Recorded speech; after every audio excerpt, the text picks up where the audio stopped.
की जय। वंदे वंदे मातरम, वंदे मातरम। जी, मुझे मालूम है, मुझे कुछ कहने की जरूरत नहीं। भारत माता की जय। मातरम, मातरम। आवाजों की लाइन ऑफ कंट्रोल से हमारी आवाज पाकिस्तान तक पहुंचाए। जी, इमरान खान साहब, मैं कनॉट प्लेस में मौजूद हूं और यह आवाज, एक शख्स यहां कहता है कि मेरी आवाज आपके कानों तक, इस्लामाबाद तक पहुंचनी चाहिए। आवाज तो नहीं पहुंचेगी, मुझे मालूम है, लेकिन सेंटीमेंट्स आपके पास जरूर पहुंच रहे हैं और वो पहुंचेंगे भी आपको। आप जले पे नमक छिड़कते हैं, आप स्पोर्ट्समैन हैं, आप खिलाड़ी हैं, आपसे ये उम्मीद नहीं थी। आप जब हमारे ऊपर घाव लगे तो आपने नमक डालने का काम किया है। आप आईना दिखाते हैं हमको, हमें दिखाते हैं, बड़े भाई को बोलते हैं हमें, और उसके बाद ये हकीकत, ये आपकी कृत्य है। शर्म आनी चाहिए आपको। जी हां, मैं अपने प्रोग्राम में हमेशा बैलेंस रहा हूं और इसका मुझे फक्र रहा है कि मैं बहुत बैलेंस होकर बोलता हूं। बैलेंस का मतलब यह है, और यह ना निकाला जाए कि मैं कायर हूं, और यह इसका मतलब ना निकाला जाए कि मैं सच नहीं बोलूंगा, लेकिन मैंने हमेशा यह सोचा है कि हमेशा वही बात बोली जाए जो सच है। मुझे मालूम है कि युद्ध को लेकर आपकी बात सही है, मान लेता हूं मैं युद्ध को लेकर आपकी बात सही है, लेकिन आप यह कहेंगे कि चुनाव का मौसम है और चुनाव के मौसम में यह होता है और चुनाव में इसका सियासी फायदा होगा। आप किस तरफ इशारा कर रहे हैं हुजूर आली? आईना दिखाएं आपको, आप देखना चाहते हैं आईना? हुजूर आली, बताइए जरा इनको कि क्या है आईना इस मुल्क का, और क्या बात कहना चाहते हैं आप इमरान खान से, बताइए साहब। जी, हम सब एक हैं और हम सब एकजुट हैं, हम अलग नहीं हैं और हम सब इंडिया के रहने वाले हैं और हम जो है मिलजुल के रहते हैं आपस में, और हमें वो नहीं है आपस में। हम जो है इंडिया को सपोर्ट करते हैं, हम यहाँ कर आते हैं, यहाँ खाते हैं, यहाँ पीते हैं, हमें यहाँ की कहनी चाहिए और हम यहाँ के ही बाशिंदे हैं। जी हुजूर आली, और ये कोई बहुत बड़ी इमारत में या बहुत बड़े फ्लैट में रहने वाले नहीं होंगे। जी हुजूर आली, ये भी बात सच है, लेकिन ठीक है, आपने आज छेड़ा है मुझे, तो मैं छेड़े वाले लोगों को मैं उसका जवाब भी दिलवाता हूं। जी, आपने छेड़ा है ना, आपको मकसद, आपको मैं बताता हूं उसका क्या नतीजा, क्या हर्ष होता है। जी, मैं सर इस देश का एक मुसलमान और एक सच्चा हिंदुस्तानी हूँ। इमरान साहब को मैं जवाब देना चाहता हूँ कि भारत के मुसलमान गद्दार नहीं है। जिस दिन हमारा खून खोल गया ना, तो इस्लामाबाद तो छोड़ो, पूरा अफगानिस्तान तक के कब्जा कर देंगे। हमें भड़काओ मत, तुमसे ज्यादा मुसलमान यहाँ रहते हैं, तुमसे ज्यादा मुसलमान यहाँ रहते हैं, और बार बार ये कायराना हरकत करके हमें मत बदनाम करो। जिस दिन हमारा खून खोला तो सोच लो, ये हिंदुस्तान का मुसलमान, तुम्हारी औकात क्या है? कटोरा लेके भीख मांगते हो दूसरी जगह और हम पे बात करते हो। तुम्हारे से ज्यादा मुसलमान हिंदुस्तान में रहते हैं और फक्र करते हैं और एकदम आजाद घूमते हैं। ये है साहब, ये है सेंटीमेंट। मुझे मालूम है कि माता की जय, माता की जय।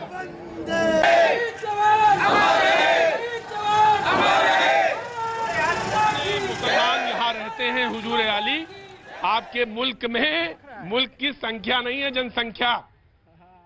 और आप बता रहे हैं हमें, आप हमें बता रहे हैं, आप हमें आईना दिखा रहे हैं। जी, कहां से बेटा? जी, मैं बिहार से हूँ। बिहार से? Yes sir. क्या काम करते हो? अभी पढ़ाई करता हूँ यहाँ। जवाब देना पढ़ाई करता हूँ। Yes sir. जवाब देना चाहते हो? यस सर, जवाब देना चाहता हूँ। जवाब दो। बदला का बदला चाहिए सर। बदला का बदला चाहिए। आप भड़काएंगे हमें, आप भड़काना चाहते हैं ना हुजूर आली, तो फिर ये लीजिए, सच्चाई हम आपको दिखा देते हैं। जी साहब। भारत माता का अपमान नहीं सहेगा हिंदुस्तान, इस बात को पाकिस्तान को अच्छी तरह से याद कर लेना चाहिए।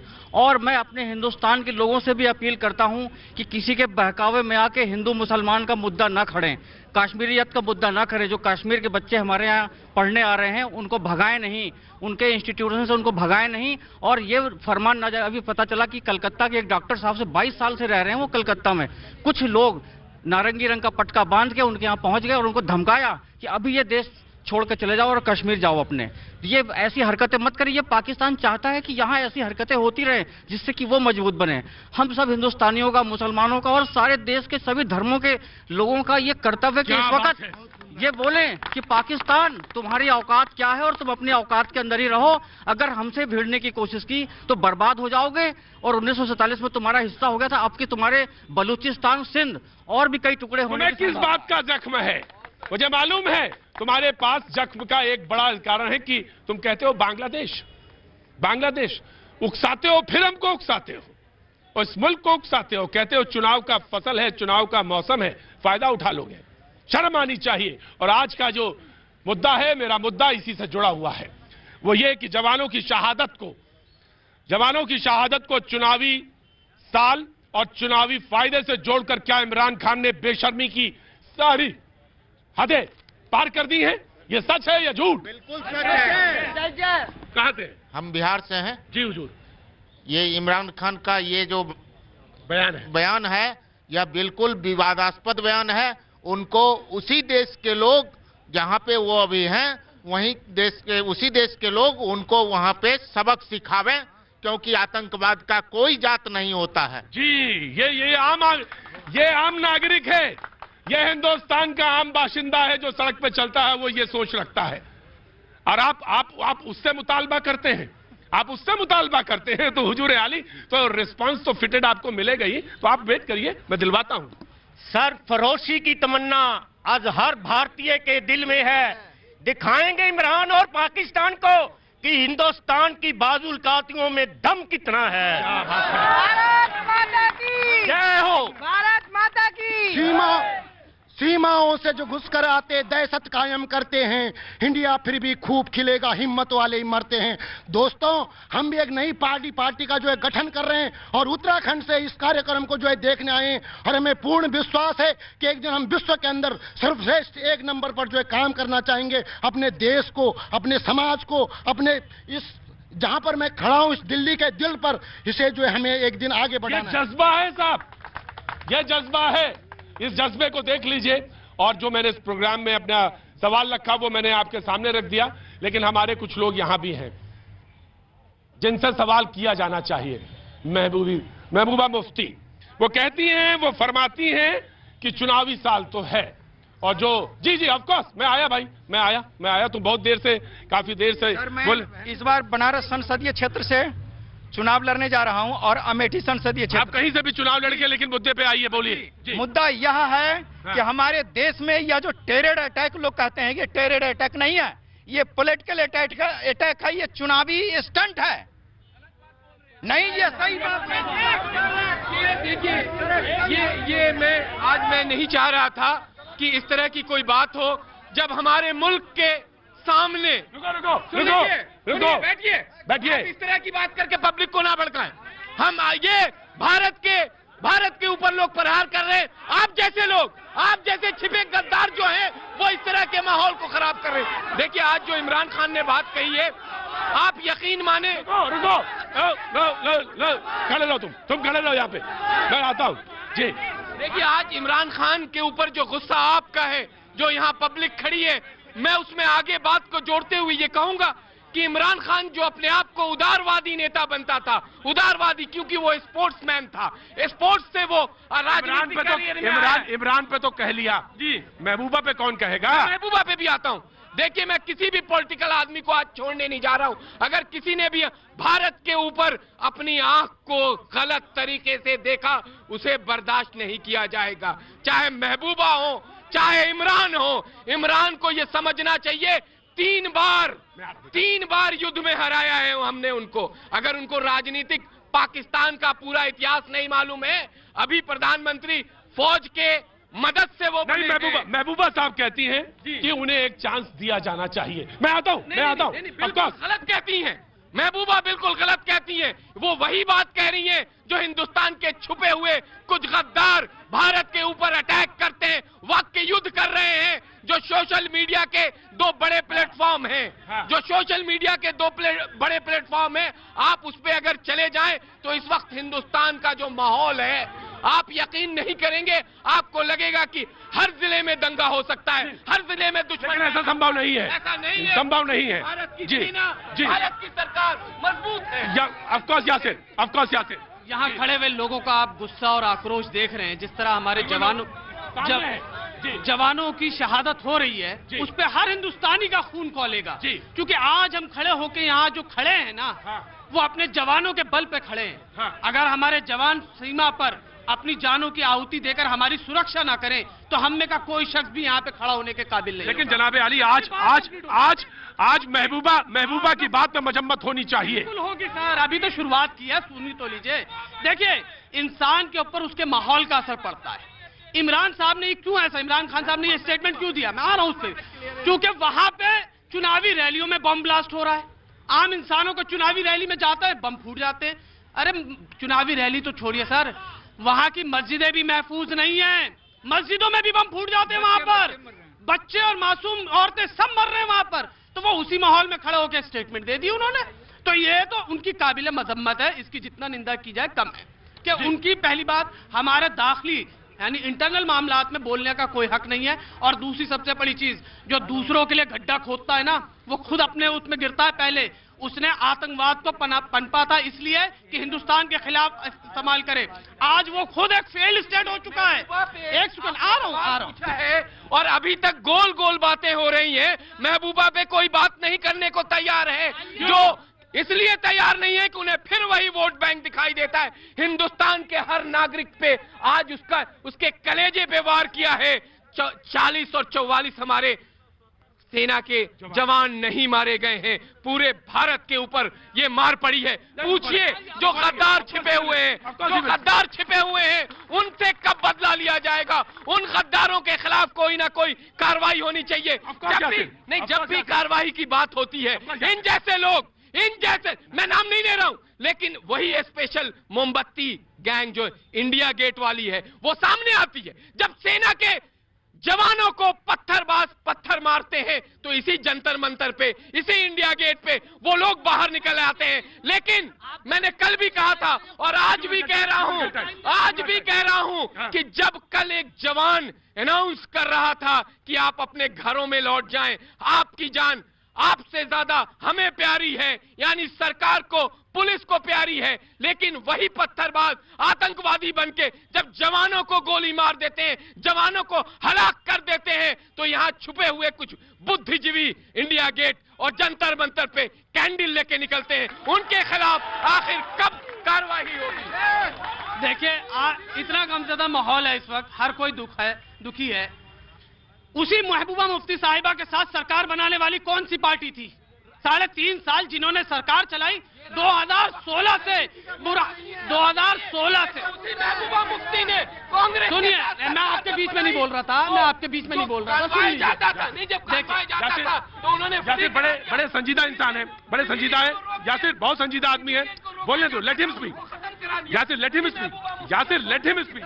बड़ा सेंसिटिव इशू है, let him speak Yasir, let him speak. अभी इन्होंने पत्थरबाजों की मिसालें दी। 10,500 पत्थरबाजों के ऊपर से केस किसने विड्रॉ किया? बताइए, जिन्होंने हमारी सेना के ऊपर पत्थर फेंके थे, आप उनके ऊपर से केस वापस कैसे ले सकते थे? उनके ऊपर कार्रवाई होनी चाहिए। ये हमारी बात थी कि हमने कहा कि हम ह्यूमैनिटेरियन ग्राउंड्स पर हम तुमको सही रास्ते पे ला ले। नतीजा क्या हुआ? तो यही तो बात है कि अगर आप दोषी को सजा नहीं देंगे तो उसका हौसला अफजा बढ़ेगा, वो और ज्यादा कहेगा, अरे वाह, ऐसी तो क्राइम बढ़ता है। Take a sharp reaction then I will go to जी। आपका आई विल गिव यू, क्योंकि ब्रेक पे जाना। हर एक बात का जवाब दूंगी। सबसे पहले वहां से शुरू करती हूँ, जो पाकिस्तान चाहता है आप वही कर रहे हो। और जिस महबूबा मुफ्ती की बात हो रही है, उस महबूबा मुफ्ती ने चूड़ियां टूटती हुई नहीं देखी है, किसी का सिंदूर उजड़ते हुए नहीं देखा है। आज जो वीडियो चल रहा है टीवी पे सुबह से, जिस मेजर की पत्नी ने चलते हुए लास्ट टाइम अपने पति को याद किया है, उसका दर्द महबूबा मुफ्ती कभी फील नहीं कर सकती है।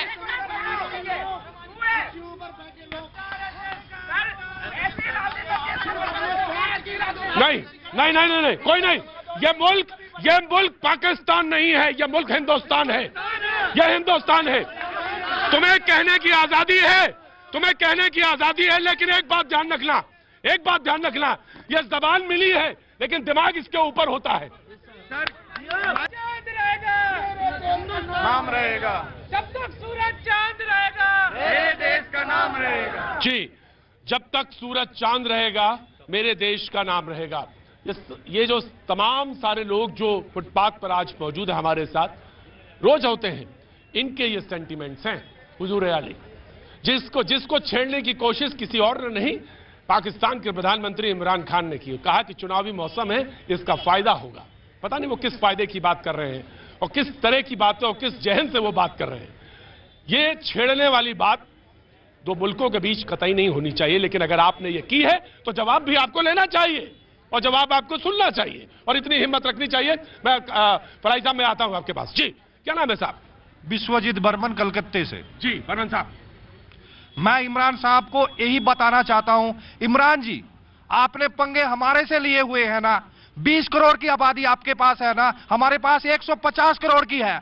20 करोड़ खत्म हो जाएगा, लेकिन आपका 20 करोड़ में से एक को भी बचने नहीं दूंगा। आप वहां पे पालते हो ना, हाँ, कैसे गन चलाया जाता है, गन चलाया आपको सिखाएंगे हम लोग, आपको हम लोग सिखाएंगे। पाकिस्तान नाम बताने वाला कोई बचेगा नहीं।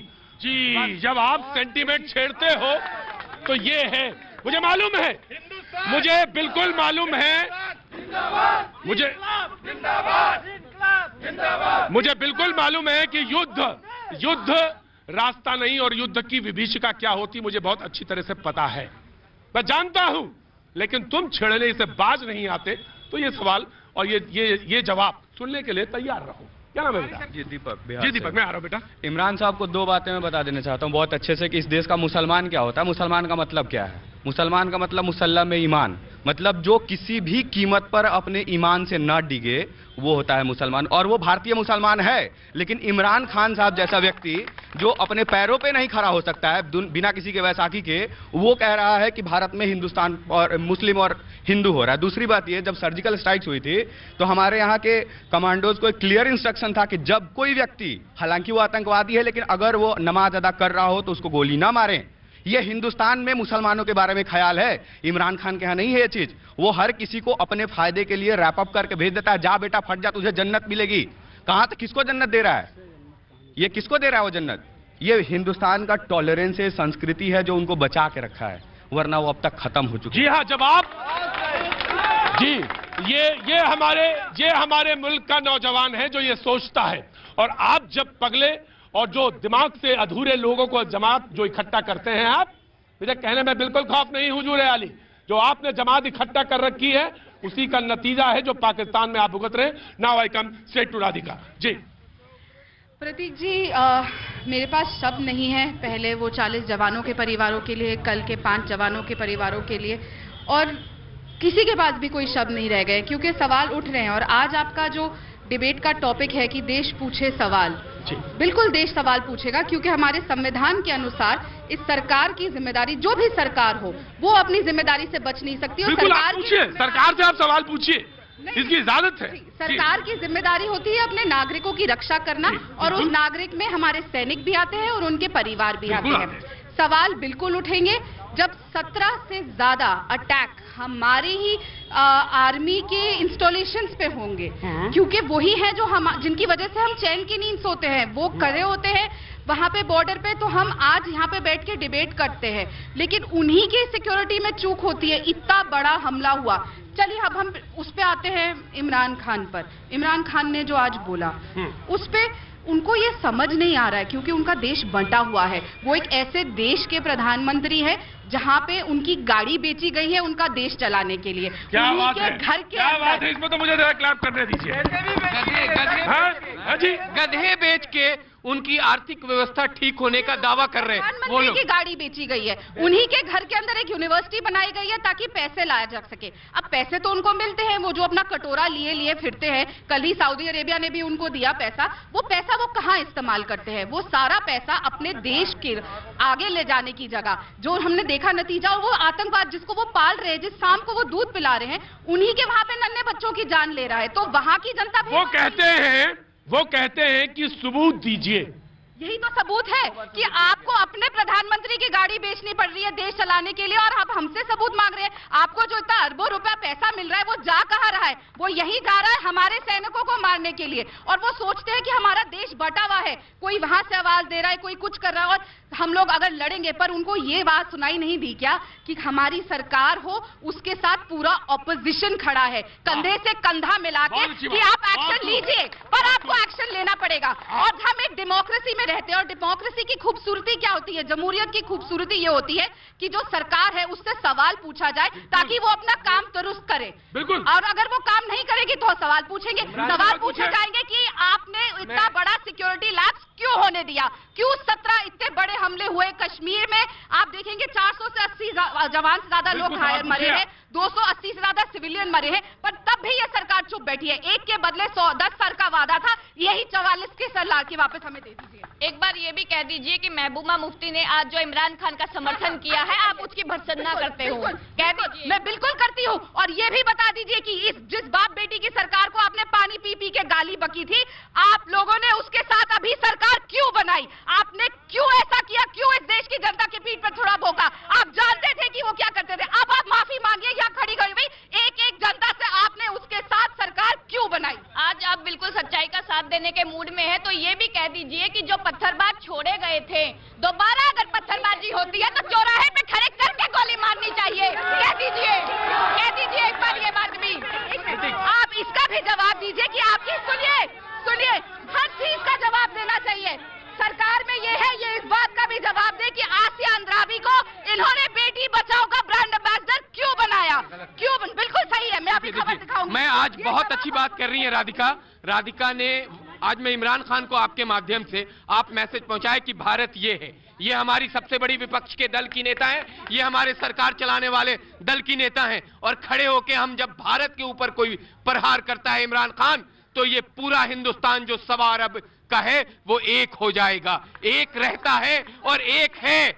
और मैं देखिए मैं आज राजनीति में बिल्कुल नहीं पढ़ना चाहता हूं, मैं सिर्फ इमरान खान को चेतावनी आपके माध्यम से देना चाहता हूं कि इमरान खान अब भी वक्त है, आप ये जो झूठे प्रोपेगेंडा, ये जो आपने 21 टेक में आपका जो 2.5 मिनट का वीडियो आया है ना, 21 टेक लिया है उन्होंने, बोलने से पहले उनकी आवाज थरथरा रही थी, कांप रही थी, भारत को बार बार सोच के उनकी डर जो है सामने आ रहा था। मैं वो डर जानता हूं कि आप क्यों डर रहे थे। धारा 370 और 35A पे नेताजी क्यों नहीं कुछ बोल रहे हैं? धारा 370 और 35A पे जी। मैं भारत सरकार से अनुरोध करना चाहता हूं कि धारा 370 को तत्काल प्रभाव से हटाइए और यहाँ के नौजवानों को मौका दीजिए। नौजवान तैयार बैठा है। पाकिस्तान के इमरान खान से मैं कहना चाहता हूं कि डायरेक्ट अगर हिम्मत है तो हिंदुस्तान से मुकाबला करो। एक भारत, एक देश, एक झंडा और एक नेशन। 370 बिल्कुल 370 हटना चाहिए, बिल्कुल। इमरान खान जी को हम कहना चाहेंगे कि ये चुनाव के लिए बम ब्लास्ट है। क्या 92 के वर्ल्ड कप, जब मैं 13 साल का था, 9वीं क्लास का विद्यार्थी, आज 41 साल की उम्र में 27 साल बाद तुम वजीर आजम बना है पाकिस्तान का। क्या 92 वर्ल्ड कप इंग्लैंड को हरा के तुम जब जीता, मैंने भी ताली बजाई थी, मेरा पड़ोसी वर्ल्ड कप जीता है क्रिकेट का, और तुमने रोते हुए बोला था मेरी मां कैंसर से मरी है, इसलिए मैं चंदे से कैंसर का हॉस्पिटल बनाऊंगा। अरे दोगले, क्या तुमने उस समय पॉलिटिकली लाभ लेने के लिए कैंसर का नाम लिया था और मां को बेचा था पॉलिटिकली विजेता बनने के लिए? तब हम मानेंगे कि मेरा भी कोई पॉलिटिशियन आतंकवादी। लानत है। सर मैं ये कहना चाहता हूँ सर आपके पास अपनी इंडियन आर्मी से मैं ये कहना चाहता हूँ कि आप पाकिस्तान आर्मी का ऐसा जल समाज अरब सागर में बना दीजिए कि हम लोग टूरिस्ट के रूप में उसे देखने जाएं, हमारे पूरा इंडिया टूरिस्ट के रूप में उसे देखना जाए। नहीं, मैं एक बात आपको और बताना चाहता हूँ। पाकिस्तान में अगर कहीं से लोग सुनिए, मैं जानता हूँ, पाकिस्तान में अगर कोई एक ऐसा जगह है जिसको लेकर लोग थरथराते हैं तो वो बिहारी है, उसको बड़े थरथराते हैं पाकिस्तानी, बड़े पाकिस्तानी थर्राते हैं फिर उसको लेकर। जी मैं आया बड़े थर्राते हैं उस बात को लेकर। मैं आपका भी ना सवाल यह था, इस मुल्क खड़े हुए सर, सवाल यह था कि कश्मीरी पंडितों का सवाल क्यों ना उठाया जाए। सबने ये बात कही थी कश्मीरी पंडितों को लेकर, और ये मुल्क जब मैं हर बात कहता हूं तो इस बात को कहने की मुझे इजाजत दीजिए, अगर वहां से आप उनको पलायन कर देते हैं, उनको वहां से हटा देते हैं, तो फिर आप न्याय नहीं करते, इस मुल्क के साथ न्याय नहीं कर सकते। और आप डेमोग्राफी जो चेंज करने की बात कहते हैं, वो बात फिर सही लगती है। मैं कश्मीरी पंडित हूं, मैं कश्मीर से बिलोंग करता हूं। मेरा दर्द जानता है कि जब हम 90 दशक में जब निकले थे वहाँ से, जब वहाँ के मिल्टन टू ने हमें निकाला गया था, वो दिन और आज का दिन वहाँ की हालत वहीं वैसे की वैसे ही है वहाँ पे। बट जो उस समय में सरकारें थी, हम कश्मीरी पंडित, दिल्ली पूरे वर्ल्ड में चली गई उस समय किसी ने हमारी दास्तान नहीं सुनी थी, हमारे साथ क्या हुआ। मगर आज मेरे मन में एक बहुत बड़ी एक खुशी जाहिर हो रही है कि आज पूरा भारत एक है, कि जो वर्तमान में जो वहाँ पे हमारी सिक्योरिटी फोर्सेस के ऊपर हमला किया गया, कायराना हमला किया गया था, उसके विषय में आज यहाँ पे हम सारे इकट्ठे हैं और सारे अपोजिशन। विजय रैना जी, साथ में नहीं, आपको वहां पर बसना होगा, ये कहिए, इससे कम में नहीं, आपको वहां बसना होगा। मैं कैसे इतने से खुश नहीं हूं मैं। कैसे खुश हो गए हम लोग? जब तक नहीं थी वहां जाके नहीं करो, कैसे खुश हो जाएंगे? जी, यही खुश कर रहे, बातों से खुश कर रहे हो। जी, लेट हिम स्पीक। मैं पहले जो विषय एक सेकंड, मुझे मालूम है नौजवान का रोष क्या है, मेरे को पता है। पहले जो विषय था यहाँ पे इमरान खान के ऊपर, मैं इमरान खान को कोई जवाब नहीं देना चाहता हूं। इमरान खान ने कभी कपिल देव से कभी जीता नहीं, वो हिंदुस्तान पूरे भारत के साथ क्या जीतेगा। मैं महबूबा मुफ्ती जी ने जो भी स्टेट मुतालबा है आप उसी से कहिए। जो महबूबा मुफ्ती जी ने अभी स्टेटमेंट दिया है, अरे भाई प्लीज तुम हिंदुस्तान के आदमी से चुपचाप सुनेंगे, सारे लोग चुपचाप सुनेंगे। मैं आऊंगा, मैं सबके पास आ रहा हूं, मैं भी आऊंगा आपके पास। प्लीज सुनिए, कश्मीरी पंडित की आवाज सुनिए। महबूबा मुफ्ती ने जो आज बयान दिया है, महबूबा मुफ्ती की कुर्सी खत्म है। महबूबा मुफ्ती वही है जिसके पिताश्री वहां पे चीफ मिनिस्टर थे जब कश्मीरी पंडित का पलायन हुआ था। ये डॉक्टर फारूक अब्दुल्ला, उमर अब्दुल्ला सब मिले हुए हैं। मेरी गवर्नमेंट ऑफ इंडिया से आग्रह है, इनको नजरबंद किया जाए, इनको बाहर नहीं छोड़ना चाहिए, इनको गिलानी से ज्यादा बदतर हालत करनी चाहिए, यासीन मलिक से ज्यादा हालत। मैं एक चीज कहता हूं कि पॉलिटिकल एनवायरनमेंट बनाना चाहिए। जहां पे आप नजरबंद वाली बात कहते हैं, मैं वहां ये कहता हूं कि पॉलिटिकल एनवायरनमेंट होना चाहिए, क्योंकि हमारा रास्ता वही पॉलिटिकल एनवायरनमेंट से निकलेगा। आप सारे दरवाजे मत बंद करिए, लेकिन आप अपनी बात तो कहिए हुजूर आली। मैं माइक दे रहा हूं आपके पास। मेरी डिमांड कश्मीरी समिति दिल्ली की हर समय डिमांड थी कि हमें कानून कश्मीर चाहिए जिसमें हमारा free flow of Indian constitution होगा। हम ये चाहते ही नहीं हम मुसलमान के साथ वहां पे बैठेंगे जिन्होंने हमारे ऊपर प्रहार किया वहां पे। और सवाल ये है कि जो कश्मीरियत की बात है, मैं उसका एहतराम करता हूं, मैं कश्मीरियत का एहतराम करता हूं, लेकिन वो तभी पूरी है, वो तभी मुकम्मल है जब कश्मीरी पंडित उसके साथ कंधे से कंधा बना के खड़ा हुआ है। जी of course, I am coming sir. जी एक मिनट मेरी बात जरा ध्यान से सुनना। देखिए, महबूबा मुफ्ती की बात जो हो रही है अभी, मैं साफ तौर पे बताना चाहता हूं कि महबूबा मुफ्ती से हाथ मिलाना खतरे से खाली कभी नहीं रहेगा। कांग्रेस के रिजिम में कांग्रेस ने उसके साथ हाथ मिलाया और उसका कारण क्या हुआ, वुमेन्स बिल उसने पास किया। धारा 370 हटाने के लिए बीजेपी आई और वो उससे हाथ मिला ली। अरे भाई, इसमें राजनीति छोड़ दीजिए, आप लोग मिलके ऐसे लोगों से गठबंधन मत करिए और धारा 370 को हटाने के लिए कारगर कदम उठाइए। अगर आप कारगर कदम नहीं उठा सकते हैं तो हमेशा यही होता रहेगा। दूसरी बात, इमरान खान को मैं बोलना चाहता हूं, भाई बहुत छोटी सी चीज हो तुम, चुटकी में मसल दिए जाओगे। हमारे देश की ताकत की औकात का अंदाजा तुमको नहीं है, तुम्हारी औकात नहीं है कि हमारे देश के सैनिकों से लड़ लो। लेकिन पॉलिटिकल पार्टी से एक सवाल खाली मैं पूछना चाह रहा हूं, देश की सैनिक व्यवस्था को दुरुस्त करने के लिए उसको मजबूत करना जरूरी है, डिफेंस सिस्टम को मजबूत करना जरूरी है। क्यों ऐसी बातें होती हैं, जब बोफोर्स लाए तो ये चिल्लाए, जब रफाल लाए तो वो चिल्लाए। अरे भाई, पूरे देश का धन दौलत लगा दो, डिफेंस को स्ट्रांग करो और पाकिस्तान को। देखिए, आपने अभी एक बात कही कि पॉलिटिकल माहौल, एनवायरनमेंट वहां बनाना होगा। क्योंकि आज का मैं आपको एग्जाम्पल दे रहा हूं, कश्मीर हमारा सिरमौर है, मुकुट है भारत का कश्मीर, और कश्मीरियत और कश्मीरी हमारे भाई हैं, इसमें कोई दो राय नहीं है। भारत का वो अहम हिस्सा है। आज जब फौज की भर्ती के लिए कॉल हुई थी, कश्मीरी यूथ वहां पहुंचे थे। लेकिन मैं बार बार जो क्वेश्चन करता हूं, जो अभी जाधव का case international court of justice में कल सालवे साहब थे, और पाकिस्तान से जो पाकिस्तान के काउंसिल हैं, उन्होंने किसका हवाला दिया है? द क्विंट का, करण थापर और स्वामी का हवाला दिया है। इन जैसे लोगों के लिए जो बार बार क्वेश्चन उठाया जाता है कि आपके हिंदुस्तान में रह के जब आप इस तरह का माहौल क्रिएट करेंगे इंटरनेशनली लेवल पे, तो लोग हम पे सवाल उठाते हैं, हमारे ऊपर क्वेश्चन करते हैं। आज का है, आज आप उठा के देख ले, मैंने पूरी रिपोर्ट देखी है, उसमें उन्होंने सवाल उठाने की हिम्मत इसलिए कर ली कि कहीं ना कहीं कुछ छुपे हुए जो गद्दार हैं भारत के, वो भारत के खिलाफ काम कर रहे हैं। उन पे भी रोक लगाना होगा, उन्हें भी 1.25 अरब हिंदुस्तानियों को पहचानना होगा और पहचान के उन्हें सबक सिखाना होगा। जी, अल्लामा इकबाल साहब ने एक शेर कहा था, 5A को हटाने की जरूरत है। इसमें सरकार को गंभीरता से सोचना पड़ेगा, गंभीरता से सोचना पड़ेगा। पूरा प्रोसीजर है, उस प्रोसीजर को, उस पैमाने को कंप्लीट करने के बाद ही भी कुछ होगा। 370 मुझे मालूम है, मुझे मालूम है 370 हटाओ, देश बचाओ। मुझे मालूम है 370, मुझे मालूम है 370 और 35 पे लेकर आपका, मुझे मालूम है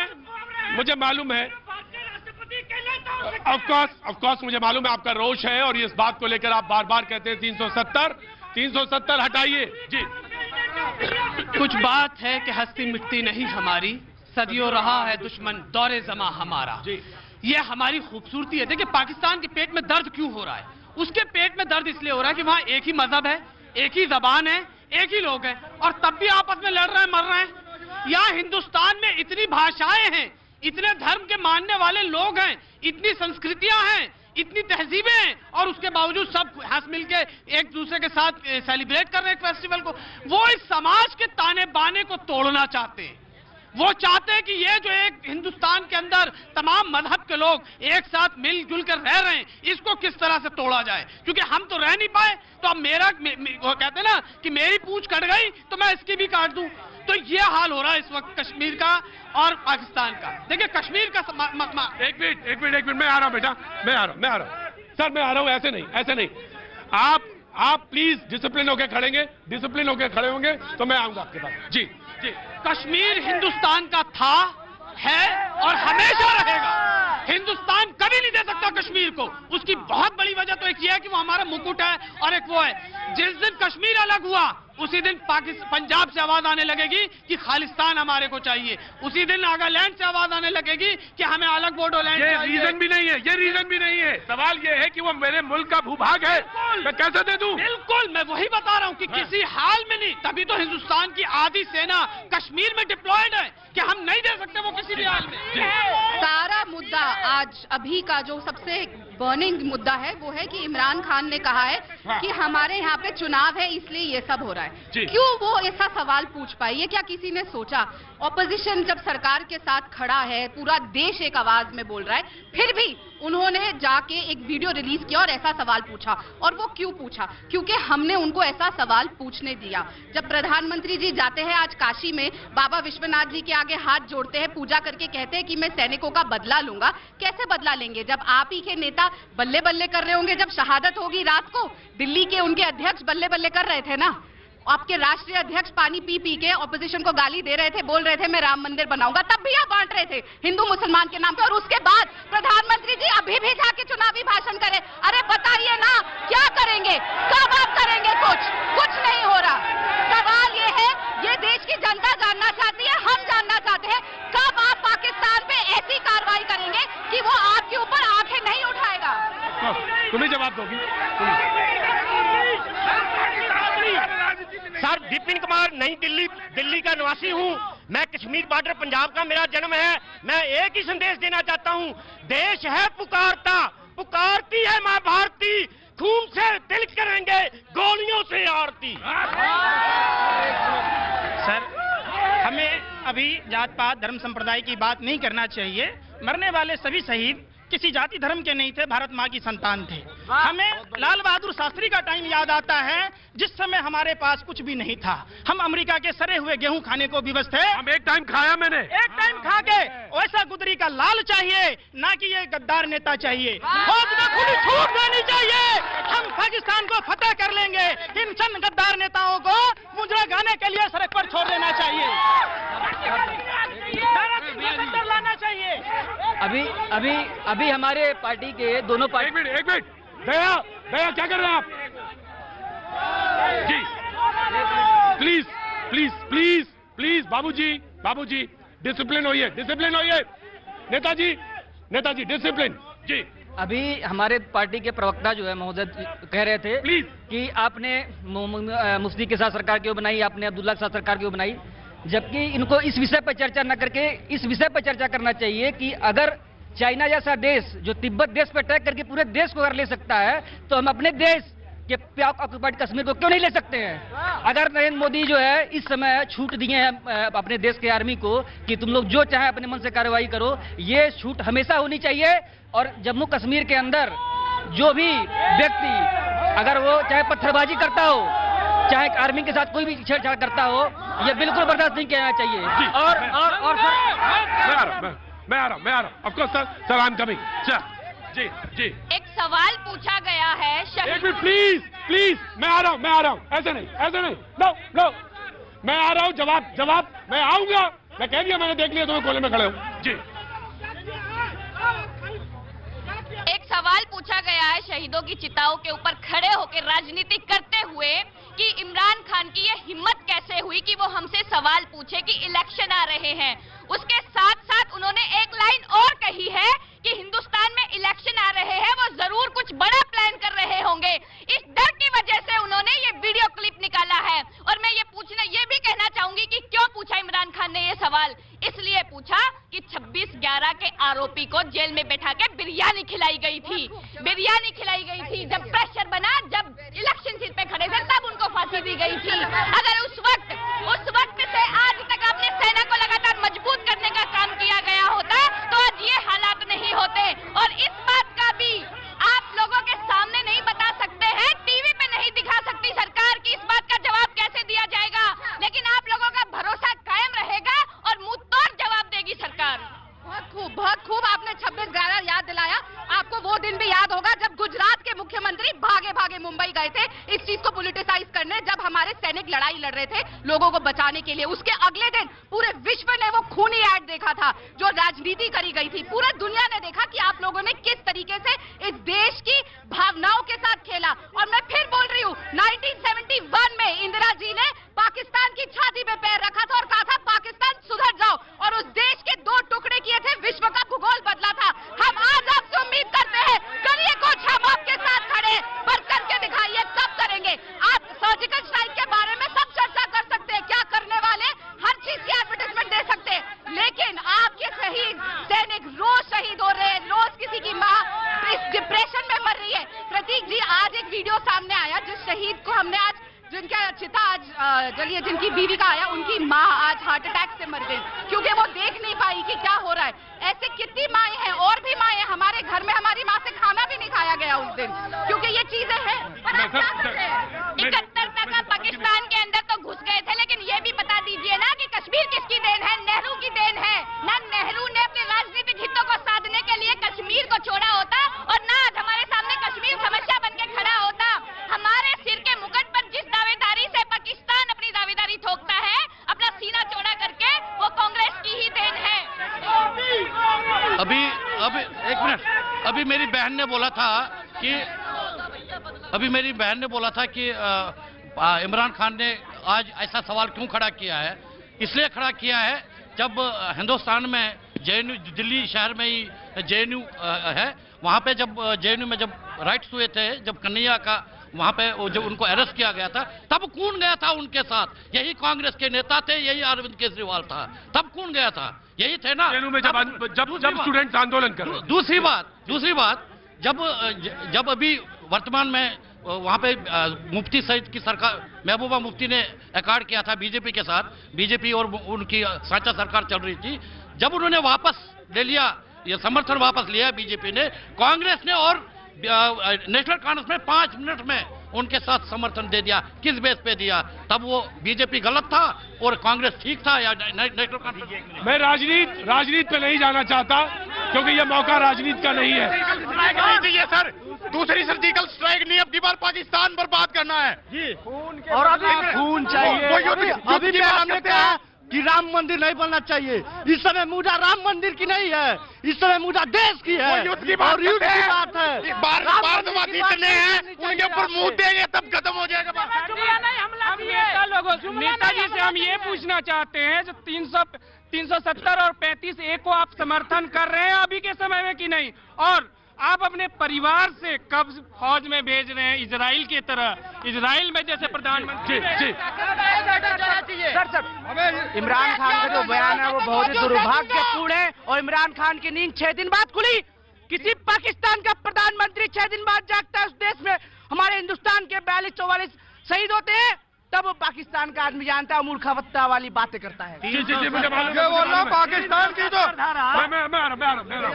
मिलेगा। हमें ईंट का जवाब पत्थर से चाहिए और मैं ये कहना चाहता हूँ इस समय राजनीतिक मुद्दों पर बात नहीं हो, क्योंकि जवानों की शहादत गई है। आप लोग को शर्म आनी चाहिए कि वहाँ बॉर्डर पे हमारे फौजी शहीद हो रहे हैं और आप लोग यहाँ पॉलिटिकल मुद्दे पे चर्चा कर रहे हैं। मैं तो ये कहता हूँ 40 के बदले 80-100 लाइए और धारा 370 को समाप्त करिए। और मैं ये कहना चाहता हूँ, मैं ये कहना चाहता हूँ, शर्म आती है इमरान खान को। आप 1 साल पहले ही चले जाइए और पेशावर में जब बच्चे मरे थे तो उन्होंने भारत से फंडिंग की अपील की थी और भारत से कई करोड़ रुपए गए थे। उन्हें शर्म आनी चाहिए। आज उसी भारत के खिलाफ वो बोल रहे हैं, उन्हें शर्म आनी चाहिए। इनकलाब इनकलाब, भारत माता की, भारत माता की, भारत माता की, इनकलाब। भैया जी कहीं में एक बार फिर आपका स्वागत है। जी मैं जानता हूं आपकी, मैं आपकी भावनाओं से भली बात परिचित हूं, लेकिन जब मैं ब्रेक पे जी मुझे मालूम है इमरान खान को लेकर तमाम सारा रोष कैनॉट ना आप बहुत बैलेंस मुल्क के आदमी हैं, आप हिंदुस्तान के हैं, मुल्क ये मुल्क जो है पाकिस्तान नहीं है, मुझे मालूम है, लेकिन आपका रोष, आपका गुस्सा बिल्कुल जायज है। एक इधर से नौजवान, क्या नाम है बेटा? मेरा नाम अंशु कुमार है। अंशु कहाँ के रहने वाले हो? बिहार से रहने वाले हो सर। बिहार में कहाँ से? बिहार में मोकामा जानते हो सर? हाँ मोकामा नहीं देखा तो बिहार नहीं देखा। हाँ। बोलो। हाँ। सर मैं ये कहना चाहता हूँ जितनी भी यहाँ पॉलिटिकल ये हो रही है, डिबेट हो रही है और जितने भी सारे नेता जुगलेबंदी करते हैं, हमारे घर में आग लगती तो हम आग को बुझाते उसे बहस नहीं करते हैं। यही हमारे देश में आग लगी है और हमारे जवान शहीद हुए, इसके लिए मुंहतोड़ जवाब देनी चाहिए। 20-30 लाख रुपए से किसी जवान की जिंदगी नहीं खरीद जा सकती। किसी के बेटा मरता था, किसी का पति मरता था, किसी का बाप मरता, उसके घर जाकर देखिए पूरी बॉडी नहीं गई है, छोटा टुकड़ा गया। बिहार में जाकर देखिए, बिहार में जाकर देखिए पूरी तरह दाह संस्कार नहीं हुआ, छोटे से टुकड़े से दाह संस्कार हुआ। जानता हूं बेटा, 1 मिनट सुनिए सर, ये पॉलिटिक्स करने की बात नहीं है, जवाब देने की बात है। इलेक्शन हो चाहे कुछ हो, इसका मुंहतोड़ जवाब देना चाहिए। मेरा घर जला है, घर का आग बुझाएंगे, इस पर बहस नहीं करेंगे। मेरा घर जला है, इस पर बहस नहीं होगी। जवाब चाहिए, जवाब जी। सर मेरा नाम नितेश राय है, मैं बिहार के बक्सर जिला से आया हूं। मैं इन पॉलिटिकल नेताओं से एक ही बात कहना चाहता हूं कि एक जवान कितनी मेहनत करके सरहद पे जाता है देश की सेवा के लिए, और आप किसी भी घटना को निंदनीय करार कर देते हो, 25-30 लाख की भीख दे देते हो मुआवजा के तौर पे। मैं कहता हूं कि अपने बेटों को क्यों नहीं भेजते और वही 25 लाख अपने घर रखो। वो भीख हमें नहीं चाहिए साहब, हमें राफेल की कीमत नहीं चाहिए, जानना नहीं है हमें राफेल की कीमत। उसकी ताकत दिखाओ, उसका औकात दिखाओ, पाकिस्तान को उसका मुंहतोड़ जवाब दो। मैं यही कहना चाहता हूं। ये रोष है, ये हाँ। और सर बता रहे हैं इतने आधुनिक हथियार हमारे इंडिया में रखे हुए, उसको चलाइए नहीं तो जंग लग जाएंगे इन फ्यूचर में।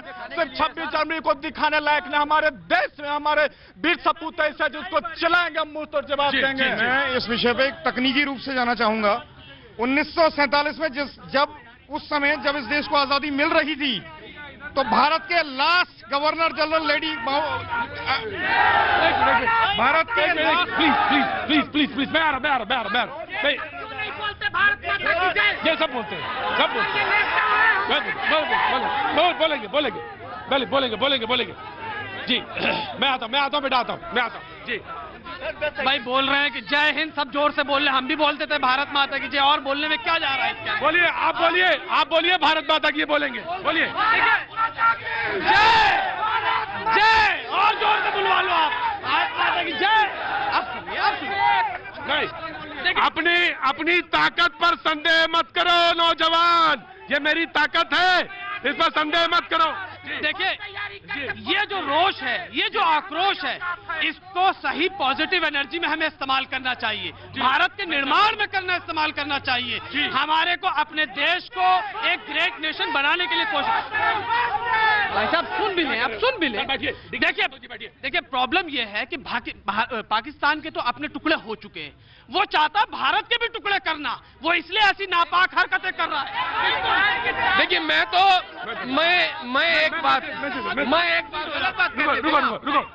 देखिए 1965 में हमारी सेना लाहौर तक पहुंच चुकी थी, ये हम थे जिन्होंने उनको लाहौर वापस कर दिया, और अगर अब भी वो अपनी हरकतों से बाज नहीं आए तो बलूचिस्तान हो चाहे स्वात हो, ये सारे के सारे टुकड़े उग जाएंगे, इनके पास अपने पास कुछ नहीं बचेगा। ये आज भी कंगाल है, जो कहा जा रहा है ना गालियां भैंस और ये सब बेच के तो ये अपने देश की आर्थिक व्यवस्था को सही कर रहे हैं। देखिए मैं तो सिर्फ आपको अजमेर शरीफ के दीवान साहब ने जो बात कही है पाकिस्तान को लेके, मैं उसको आगे बढ़ाना चाहता हूं। मैं भारत सरकार से आपके माध्यम से, जो अजमेर शरीफ के दीवान ने कहा है कि किसी भी पाकिस्तानी को वो अपने जियारत में घुसने नहीं देंगे, उन्हें वीजा नहीं दिया जाए क्योंकि वो आतंकवादी गतिविधियों में इन्वॉल्व रहते हैं। वो जब भी जिस वजह से भारत में पाकिस्तानी आता है, उसका मंसूबा भारत की धरती को तोड़ना, भारत की धरती को खराब करना, भारत की धरती में उन्माद फैलाने का काम और अपनी आतंकवादी गतिविधियों को बढ़ाने का काम। मेरा एक लाइन और, मैं तमाम भारत की जो जियारतें हैं, जो पवित्र स्थल है, जो यहाँ से बिजनेस हो रहा है, जो सेवाएं चल रही हैं, सब में बंद करना चाहिए, इससे पाकिस्तान की रीढ़ टूट जाएगी। प्रतीक जी 1 मिनट, जो भाई वहाँ पे खड़े हैं ना, सुनिए 1 मिनट, भैया बात करने दीजिए उनसे, वो खड़े और ये जो यहाँ खड़े हैं, आप अपने ही देश के जब नागरिकों को बार बार ये बोलेंगे क्योंकि उनका धर्म कुछ और है कि वंदे मातरम बोलिए, भारत माता की जय बोलिए, आप वही कर रहे हैं जो इमरान खान कहता है आप कर रहे हैं। आप खुद देश को बांट रहे हैं। पहले एक पे सवाल, अपने लोगों पे सवाल उठाना बंद करिए, ये हमारे ही लोग हैं, ये हमारे ही लोग हैं।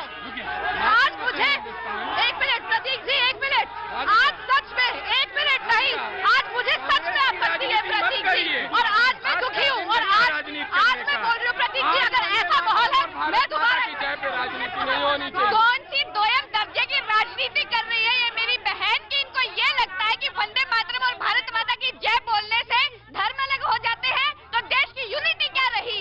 अरे देश की यूनिटी क्या रही धर्म अलग होने से? भाई को, आप ही के भाई को बोल रहा है कि पहले आप बोलिए, शर्म आनी चाहिए। अरे मुझे मालूम है, बहुत अच्छी बात है।